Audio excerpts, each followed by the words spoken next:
The PDF downloads of Nubooks 1 and 2 are in the links below the description of this video, including a link to the website DuaneTheGreatWriter.net, where Nubooks 1 to 10 can be purchased from lulu.com in paperback, and the Kindle editions from amazon.co.uk.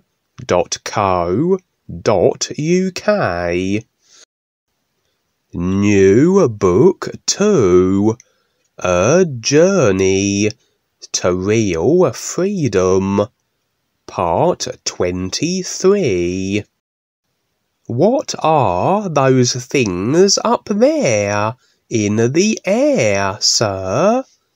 I asked ReBiSar as I pointed to the flying objects moving swiftly in the sky. "Ha ha ha," he said. "Those are flying saucers, the same ones that some people on Earth see. Many of them come from this area and travel back and forth from the physical realm.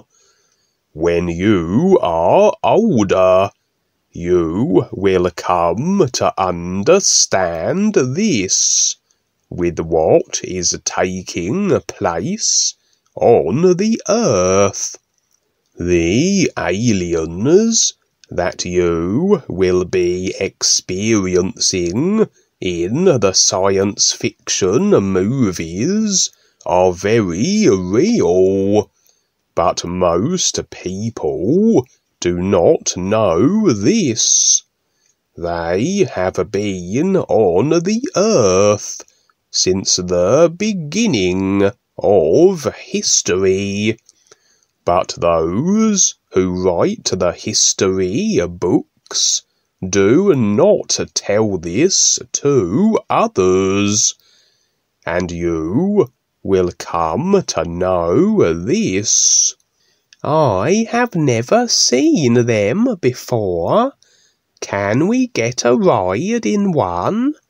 I asked. ReBiSar smiled and said, "You don't need a vehicle here. You can fly.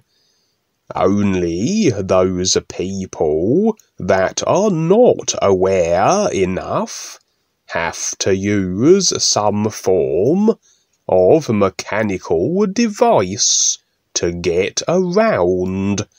We are special, Duane, so we can go anywhere, and I will teach you to do the same. These flying objects are merely toys for those who do not know any better." Suddenly, I knew this place was so familiar, and that I had been here before. It was like an instant memory coming back to me. Then I wondered when I had been here before. I began to realize it was not about time, as I had been shown on the Earth. It was all so new, and at the same time so wonderfully friendly and revealing. I was now haunted by distant memories of this place. And as I looked at ReBiSar, and he looked at me, I knew, he knew, what I was seeing. You have been here many times, Duane. During your last lifetime, when you were an Indian, I brought you to this city many times. It takes a lot of real experience to be able to recognize what cannot be understood with the mind and the senses, he said. I was an Indian. That sounds fun, I said, as ReBiSar laughed. Can I see when I was an Indian? Of course you can. I will take you to where the UNUversal files are kept, so that you can see for yourself. In these special files, you will find all of the experiences and events that actually occurred for every single person. Only the real guides have access to the UNUversal files. There are those who know of the Akashic records, but we seldom get what we want from them, because they are too limited, and not everything about the real you is kept there. On the Earth, there are a lot of made-up stories about situations and events in the present day and history, but the real evidence is recorded in the UNUversal files. When you are ready and able to understand better, I will take you. So for now, just have fun seeing and learning whatever you want while you are here or anywhere, said ReBiSar. As I looked around, I could see the people here were so beautiful and lively. Their style of dress was so simple and fun. They wore very casual clothes that looked like short robes, most of which were white, but others wore a variety of colours. One thing I did notice was that there were no businesses like those on Earth. Everything was so clean, and I didn't see any dust anywhere. I liked being here. There are no businesses here with this part of the astral realm, as there are on Earth. There are some parts to the astral levels that are like the Earth in many ways, but I want you to recognize this area so that you can visit any time you want. This is one of the highest sections of this realm. The people here are into advancing themselves further into the higher levels of life through the arts and other means of trying to understand themselves. They are learning how to center themselves so that they can surpass this level, said ReBiSar. I thought this place was great. Why would anyone want to go anywhere else? Ha ha, said ReBiSar Tars.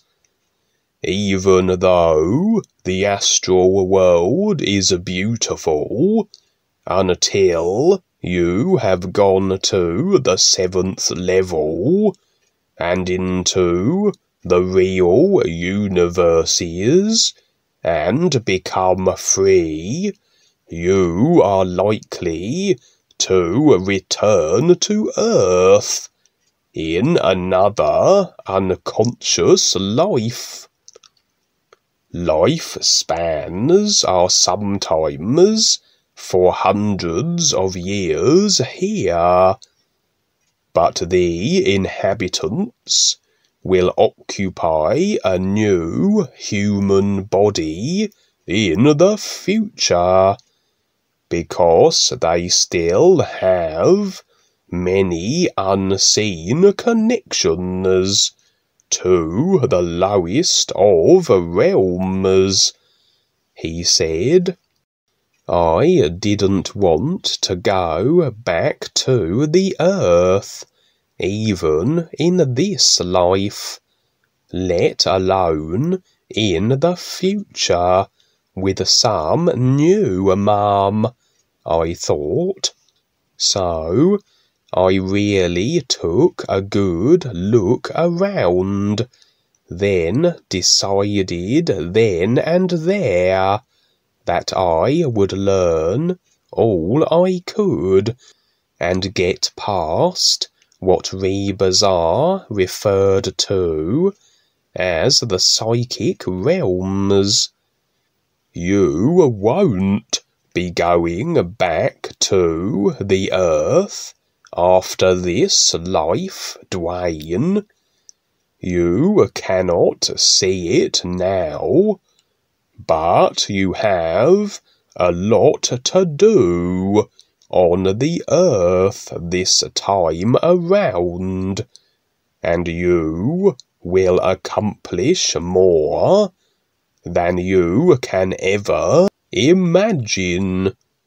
You and a few others will totally become aware of the ease, as most others will cling to old masters and contrived, outdated ideas.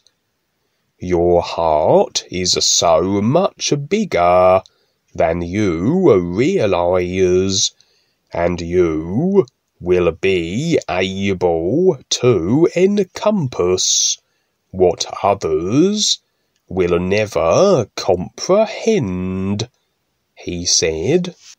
What he was saying went right past me, but it did sound interesting. There were big parks here that seemed to go for miles and miles without end.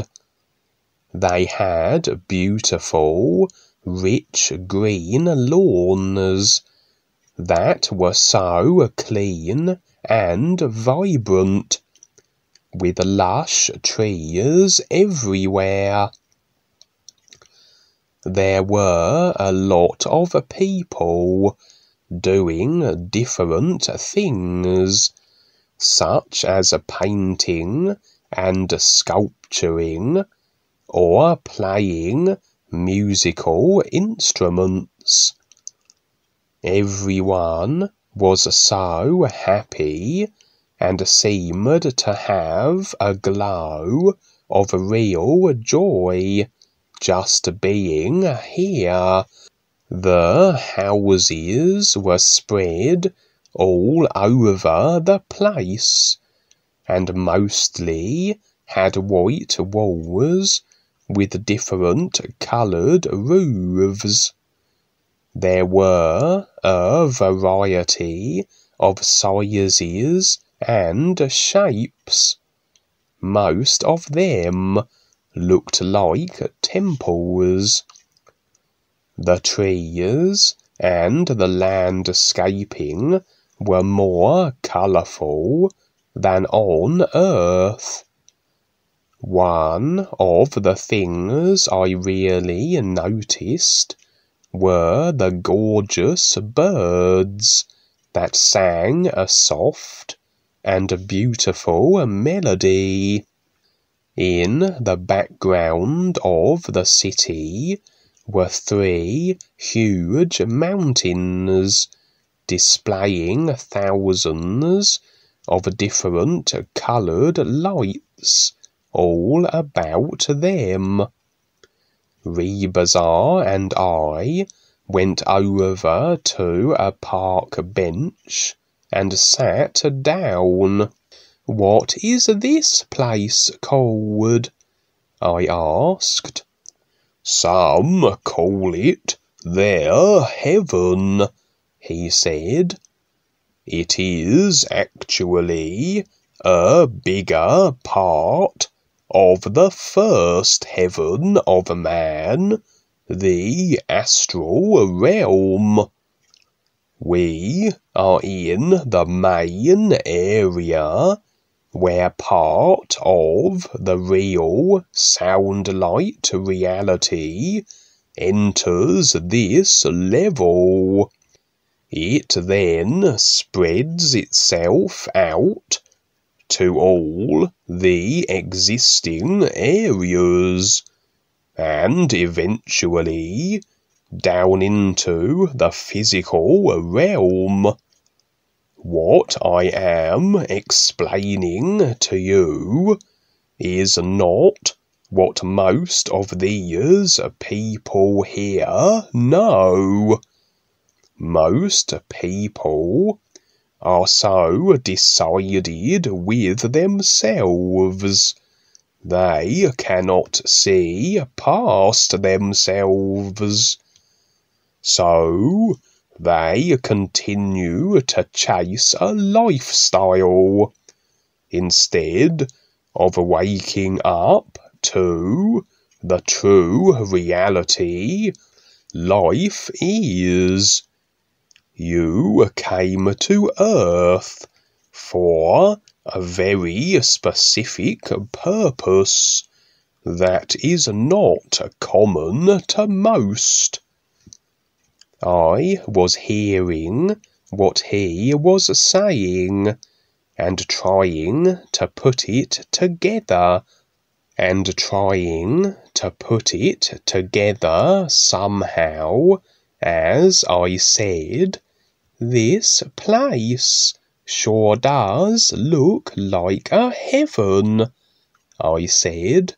"Is this where people go when they leave the Earth?"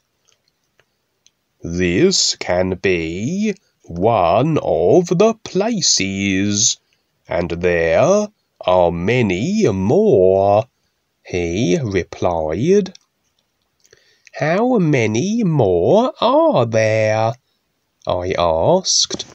I will take you to the other heavens, and you will see for yourself some day. For now, we will take our time and explore this heaven in order for you to have a better understanding of where you are in this life, he said as he stood up, and I followed him. We began to walk down one of the long streets, and as we did, I looked very closely at the buildings. There was so much detail to them, yet they were simple. People were passing all around us, strolling like that of youthful beings. The children here seemed to glow, and they were all so very happy. I was a kid, and I liked to watch other kids, and the fun things they did. I would have liked to play with them.